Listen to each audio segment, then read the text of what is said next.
صحابہ نے 40 حج فرمائے ہیں، 50 حج فرمائے، حضرت فضیل بن عیاض نے 60 حج فرمائے۔ اللہ کو توفیق دے، قبول فرمائے، اور اللہ سب کو بار بار وہ موقع نصیب فرمائے۔ تو نبی پاک صلی اللہ تعالیٰ علیہ وسلم نے حج ایک فرمایا، قربانی حضور جس دن مدینے آئے اس وقت شروع فرمائی، اور ہر سال حضور قربانی دیتے، ہر سال 2 جانور ذبح فرمائے۔ یا رسول اللہ صلی اللہ تعالیٰ علیہ وسلم، 2 کا کیا مقصد فرمایا؟ ایک میری طرف سے، ایک میری غریب امت کی طرف سے۔ یا رسول اللہ صلی اللہ علیہ وسلم کس طرف سے فرمایا؟ ایک میری طرف سے، ایک میری امت کی طرف سے۔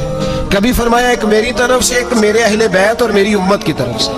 2 جانور حضور نے ذبح فرمائے، اور پھر میرے حبیب پاک صلی اللہ تعالیٰ علیہ وسلم کے غلام مولا علی شیر خدا، ابن ماجہ کی روایت ہے، حضرت علی شیر خدا فرماتے ہیں کہ نبی پاک علیہ السلام 2 جانور ذبح کرتے تھے۔ خود حضرت علی کی جب باری آئی تو انہوں نے بھی 2 فرمائے۔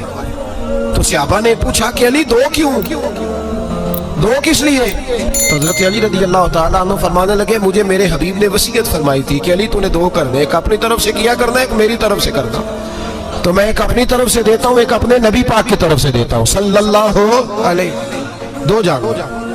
آپ لوگوں نے سنی ہوئی ہے یہ بات کہ مہینہ کھانا نہیں پکتا تھا حضور کے گھر میں۔ حضرت عائشہ فرماتی ہیں 3 چاند اور 3 سورج اکٹھے کبھی نہیں دیکھے جب ساتھ روٹی بھی کھائی ہو، یعنی 3 دن مسلسل کبھی کھانا نہیں کھایا۔ قربانیاں کتنی دی بولیے؟ حضرت علی شیر خدا کا مکان کوئی نہیں اپنا، کوئی گھر نہیں بنایا۔ مولا کائنات شیر خدا، میں نے یہ بات پھر دہرا رہا ہوں، پہلے بھی میں نے عرض کی تھی، پکا کرنے کے لیے دہرا رہا ہوں۔ حضرت علی کا کوئی کاروبار نہیں بظاہر۔ بی بی صاحبہ فرماتی ہیں کہ کئی ہفتے صرف سرکہ اور کھجوریں۔ قربانیاں کتنی؟ اسی سارے صاحب لان ٹورے ہیں کہ ساڑھے تے لگ دی ہے کہ نہیں، پکا۔ اور پھر جب بات ہوتی ہے دینے کی تو ماحول اور ہوتا ہے، جب لینے کی باری ہوتی ہے تو ماحول اور ہوتا ہے۔ قربانی واجب ہے اس شخص پر جس کے پاس 52.5 تولے چاندی یا 7.5 تولے، لیکن میں 7.5 تولے والا فتویٰ نہیں دیتا، میں 52.5 تولے چاندی والا فتویٰ دیتا ہوں، اس لیے کہ 52.5 تولے چاندی تو شاید تولہ یا 1.5 تولہ سونے کے برابر ہی ہو جائے، ٹھیک ہے نا جی؟ تو 7.5 تولے سونا 50-60 ہزار روپیہ جس آدمی کے اکاؤنٹ میں موجود ہے وہ قربانی کرے۔ بلکہ امام شافعی رحمۃ اللہ علیہ فرمایا کرتے تھے جس نے 3 کمروں کو تالا لگایا ہوا ہے وہ 3 کمرے فارغ ہیں، اس کے کسی کام کے نہیں، ان کی قیمت کا حساب لگائیں۔ چھت پہ سٹور بنا دیا ہے، کوئی مطلب نہیں اس کا، اور جو ویسے رکھی ہوئی ہے کوئی معنی ہی نہیں کمرے کا، فرماتے تھے حساب لگائے، قربانی کرے۔ رب کریم کی بارگاہ میں دینے کا جب معاملہ آیا تو گول کر گیا کام۔ میرے رسول کائنات سرور عالم صلی اللہ علیہ وسلم کا جب اپنے لیے چیزیں استعمال کرنے کا ماحول ہے تو محبوب پاک علیہ السلام نے مہینہ روٹی نہیں پکائی۔ یہاں جو آدمی ہر جمعرات کو 4 کلو بکرے کا گوشت پکاتا ہے اور ہر تیسرے دن مرغی کا گوشت لاتا ہے، وہ قربانی کی باری آتی ہے تو کہتا ہے میرے پہ لگتی نہیں۔ وہ ٹھیک ہے ابا جی لے آئے، ابا جی کی طرف سے قربانی ہے، اس دفعہ ابا جی کی، اگلی دفعہ اماں جی کی، اس سے اگلی دفعہ دادی جی کی۔ او خدا کے بندو، جس آدمی کے پاس پیسے ہیں پہلے اپنی قربانی واجب ہے۔ میری بات کی سمجھ آ رہی ہے عزیزوں کو؟ جو آدمی صاحب استطاعت ہے پہلے کس کی قربانی کرے گا؟ وہ کمائی کرتا ہے، اس کے اپنے اکاؤنٹ میں تنخواہ آتی ہے، ابا جی کے اکاؤنٹ میں نہیں آتی۔ اس نے اپنا بینک بیلنس چوری بھی رکھا ہوگا ابا جی سے۔ پہلے اپنی قربانی کرے، اگر اس کو شوق ہے، دل کرتا ہے تو ایک اور خریدے، پھر ابا جی کی طرف سے کرے۔ اگر اللہ نے توفیق دیا تو ایک اور خریدے، اماں جی کی طرف سے کرے۔ اور اگر اس کے دل کو اللہ ٹھنڈک عطا کرے، سکون کرے، تو پھر اپنے رسول کی طرف سے بھی قربانی دے، پھر اپنے محبوب کی جانب سے بھی قربانی کرے۔ نبی پاک صلی اللہ تعالیٰ علیہ وسلم نے ہر سال 2 قربانیاں دی، 10 سال۔ کل کتنی ہوگی 10 سالوں میں؟ بولیے۔ اور جب حضور حج کرنے گئے نبی پاک نے 63 اونٹ ذبح فرمائے۔ ایک اونٹ میں کتنی قربانیاں ہوتی ہیں؟ 63 اونٹ حضور نے ذبح فرمائے۔ اور حدیث بڑی مزیدار ہے، حضرت ابو ہریرہ رضی اللہ تعالیٰ عنہ فرماتے ہیں کہ جب اونٹ ذبح کرنے کی باری آئی تو ہم سوچ رہے تھے، پریشان تھے کہ یہ تو بڑا مشکل ہے ذبح کرنا، بڑا مشکل ہے، اس کو تو نہر کرنا پڑتا ہے، گرانا پڑتا ہے، باندھنا پڑتا ہے، سب سے مشکل کام اونٹ ذبح کرنا ہے۔ تو نبی پاک صلی اللہ علیہ وسلم کی تو عادت کریمہ ہے، اپنے ہاتھ سے ذبح کرتے ہیں حضور۔ وہ ہمارا اللہ خیر کرے، اب اللہ ہی حافظ ہے،